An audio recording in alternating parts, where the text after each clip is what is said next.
Hi everybody, it is April and I am here in what I'm calling my new craft annex. I just wanted to get you all together and do some watercoloring with reinkers, and I've got a penny black stamp that I'm going to show you as an example. So I have two brushes. One is a 4 and one is a 6, and I'll probably start out with a 4. And I'm using a reinker fired brick from Ranger, or Tim Holtz Ranger. And off to the side I have water, so I'm going to dip my brush in water and then pick up a little bit of the fired brick and put it on my petals, especially where it would be darker. So here, here, here, along the edge, where other petals are, where this petal curls,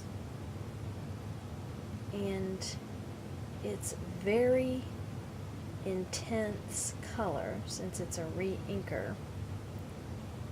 And my plan is, once I get these darker areas filled in where it would be darker, then I'm going to add more water, kind of bring that color out.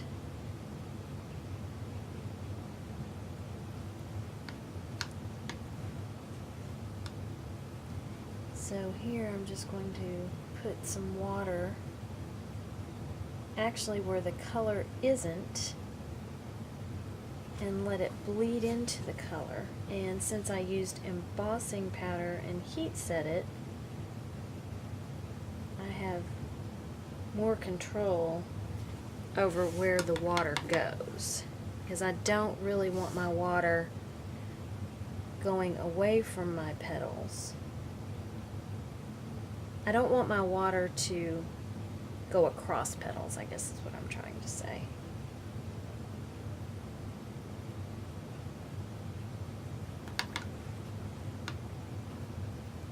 Adding the clean water here.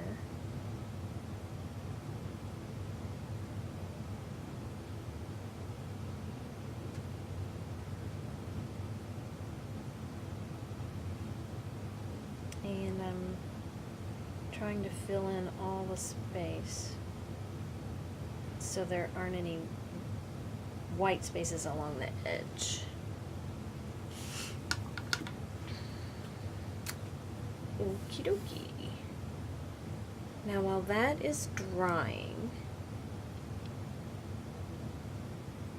a little bit, I'm going to work on some green on my leaves, and for that I'm going to use peeled paint.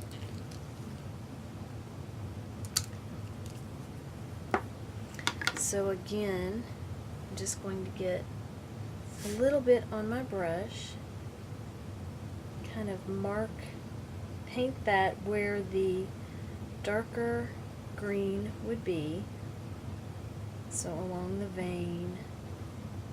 And then in this one it's a little easier because where the leaf folds over, it's going to be darker. And then again, I'm adding some water to disperse the color.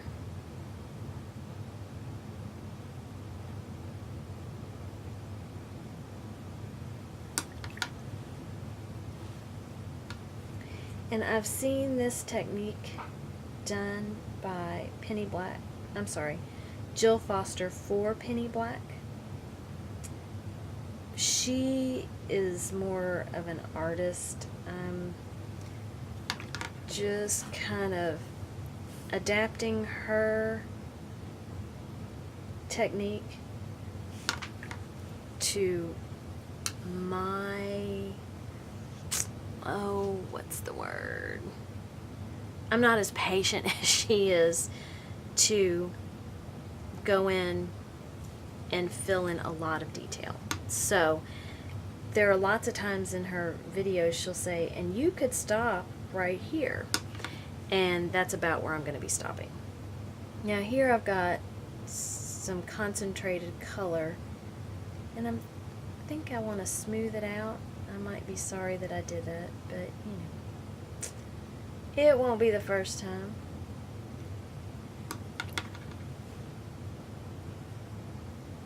And when it dries a little more, then I'll go in with more concentrated color where I think it would be darker.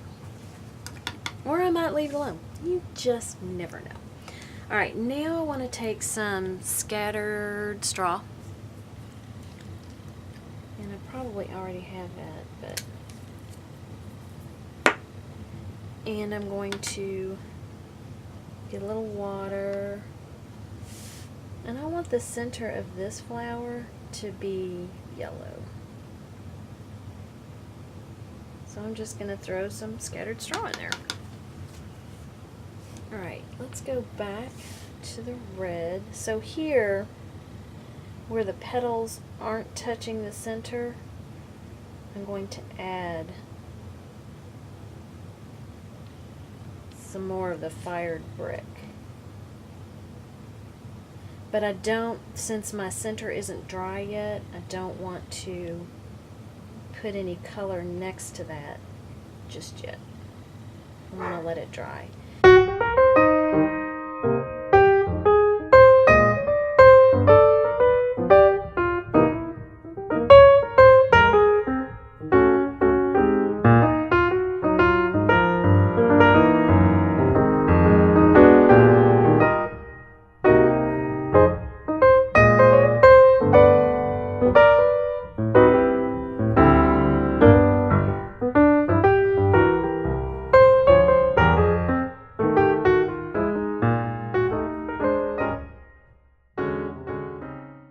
So, I'm going to pick up this fossilized amber and maybe add it in the darker areas of these petals. And it gives it more, excuse me, of a yellow kind of look. It just adds a little yellow to that fired brick.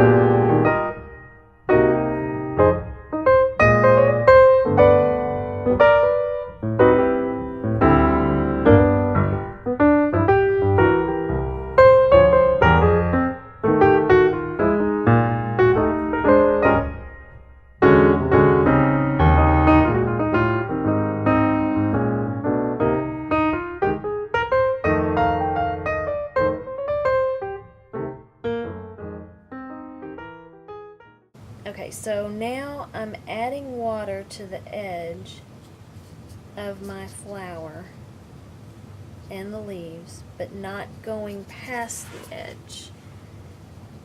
And all I'm going to do is take my walnut stain and drop it in. Now this is really, really dark right now, but what my intention is to add enough water that it doesn't stay really dark. I want it to flow around my image, but I want to bring the water right up to the edge of my image, but not go in my image, so that this brown kind of floats around my image. And this is where it gets tricky. Of course, these stems, I've just left them black, so that won't be bad. Now, getting in here and not spreading my green and my red, that'll be a trick. And again, I want to And I've got some green that kind of bled out, and that's okay, because when I add this much water, I can dab that up and clean that up. So here I want to just take this over, drag my color over,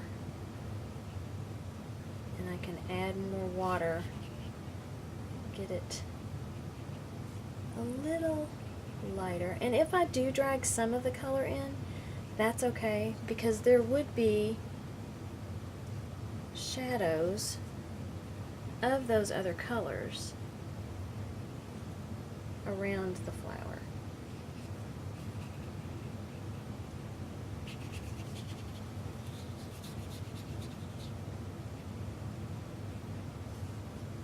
Now I want to get it in here.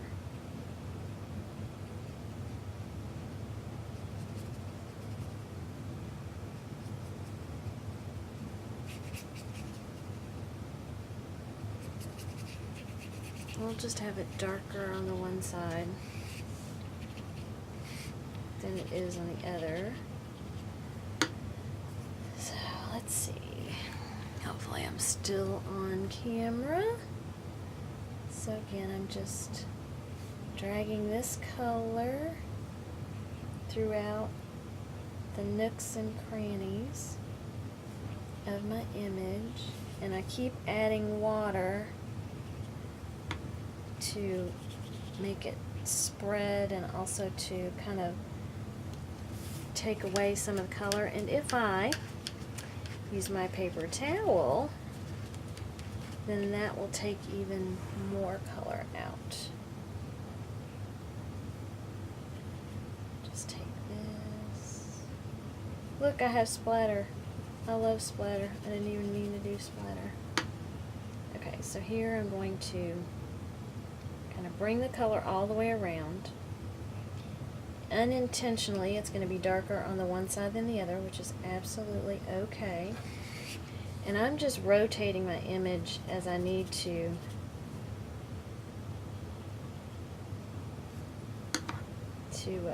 fill in these white spaces. I'm left-handed, so a lot of people are not. And then there's some white in here.